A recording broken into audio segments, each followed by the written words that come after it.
پیش آیا اس پر، الف لام اس پر تنوین نہیں آئی، جبکہ نکرہ ہے نا، لفظ نکرہ ہے نا، تنوین آنی چاہیے نا نکرہ میں. آپ نے سنا ہوگا کہ جب نکرہ لفظ ہو تو اس پر تنوین آنی چاہیے، اس پر تنوین نہیں ہے اور نکرہ ہے. اس سے پتہ یہ چلا کہ یہ کیا ہے؟ مضاف. فعال والا لفظ جو ہے مضاف الیہ ہوتا ہے، اس پر کیا ہوتی ہے؟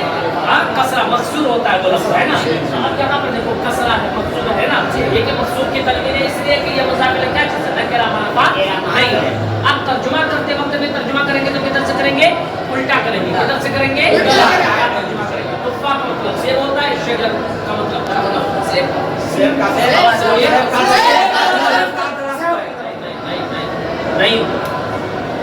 ہم نے بار بار ابھی بھی نام لیا کہ یہ نکرہ ہے. کیا لیا نام؟ کیا نام لیا؟ تو نکرہ کا کیا ترجمہ ہوتا ہے؟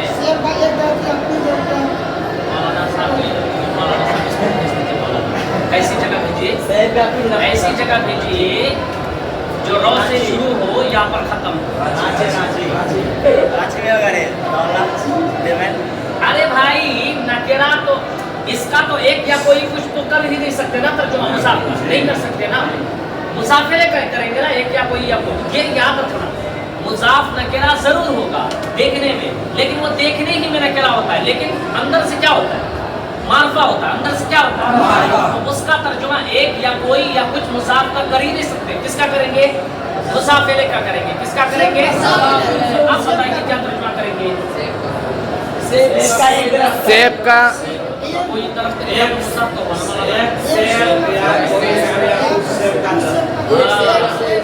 ایک سیب یا کوئی سیب یا کوئی سیب کا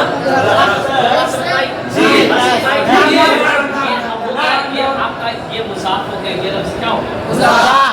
یہ دیکھنے میں نکرہ ہے، ٹھیک ہے نا. حقیقت میں کیا چیز ہے؟ یہ حقیقت میں معرفہ ہے. کیا چیز ہے؟ اس کا زندگی میں کبھی بھی اس کا ترجمہ، مضاف کا ترجمہ ایک یا کوئی یا کچھ سے نہیں کر سکتے. ایک یا کوئی یا کچھ سے نہیں کر سکتے. اب اس کا ترجمہ کریں گے تو اگر اس پر الف لام مضاف الیہ پر الف لام داخل ہوگا تو ایک یا کوئی یا کچھ ہوگا ہی نہیں. اگر الف لام داخل نہیں ہے تو نکرہ ہوگا، اور نکرہ ہوگا اس کا ترجمہ کیا کریں گے؟ ایک یا کوئی یا کچھ. بولے بات سمجھ میں آئی؟ اب یہ ترجمہ ہو گیا ایک سیب کا درخت یا کوئی سیب کا درخت یا کچھ سیب کا درخت. اب یہ تو کیا مضاف الیہ ہے نا. اب یاد رکھنا سمجھو. اب کیا سمجھو یہ کتاب یہاں سے آپ لوگوں کا جو سبق ہے تل کا، اس سے شجرۃ تفاح سے پہلے دیکھو تل کا دیا ہوا ہے. اچھا بتاؤ تل کا کیا مطلب ہوتا ہے؟ جس کے لیے ہے یہ ہے نا، مؤنث کے لیے ہے. اور اس کا کیا مطلب ہوتا ہے؟ وہ ہوتا ہے. کیا مطلب ہوتا ہے؟ ہاں وہ ہوتا ہے. پکڑو تلکا کا مطلب کیا ہو گیا؟ وہ ہو گیا. اب یہاں پر دیکھو تلکا. اچھا دیکھو اب دیکھو تلکا کس کے حساب سے لایا؟ تلکا سمجھو ادھر سے. تلکا شجرۃ تفاح. تفاح مؤنث سے مذکر ہے ہے نا. اس کے آخر میں ہا کے تفاح کے جو آخر میں ہا ہے وہ لوگ بولتا ہے نہیں، تو مذکر ہوا نا. لیکن تلکا شجرۃ تفاح جب یہ مذکر ہے تو تلکا ظاہر سی بات ہے پتہ چل گیا کہ یہ مضاف الیہ کے حساب سے نہیں ہے. تلکا شجرۃ تفاح، تلکا کو چھوڑ کر کون سا لفظ مؤنث ہے؟ شجرۃ ہے نا. شجرۃ بولتا ہے. تو پتہ یہ چلا کہ تلکا کو جو لایا ہے کس کے حساب سے لایا ہے؟ مضاف کے حساب سے. مضاف جو مؤنث ہے اس کے حساب سے. کس کے حساب سے؟ آواز سے بولو ذرا. یہ جو لایا گیا ہے یہ مضاف جو مؤنث ہے اس کے حساب سے لایا گیا.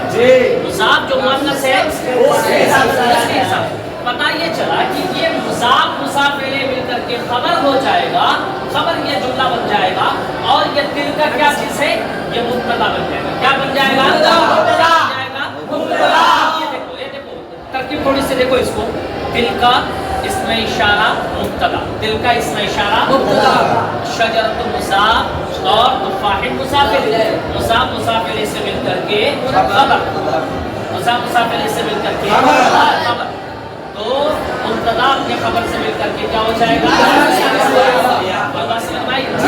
اب یہ شجرۃ التفاح کا ترجمہ کریں گے ہیں ہو سے کریں گے نا، چونکہ یہ لفظ کیا بن رہا ہے؟ خبر بن رہا ہے نا، یہ لفظ کیا بن رہا ہے؟ اور اس سے پہلے جو اسماء اشارات آئے ہیں آ رہے ہیں وہ کیا بن جائے گا؟ مبتدا بن جائے گا. کیا بن جائے گا؟ اب کریں گے ترجمہ. دیکھو دل کا شجرۃ تفاح وہ ایک سیب کا درخت ہے. سمجھ میں آیا؟ دل کا مطلب وہ، اور شجرۃ تفاح کا کیا ترجمہ ہو گیا؟ وہ ایک سیب کا درخت ہے.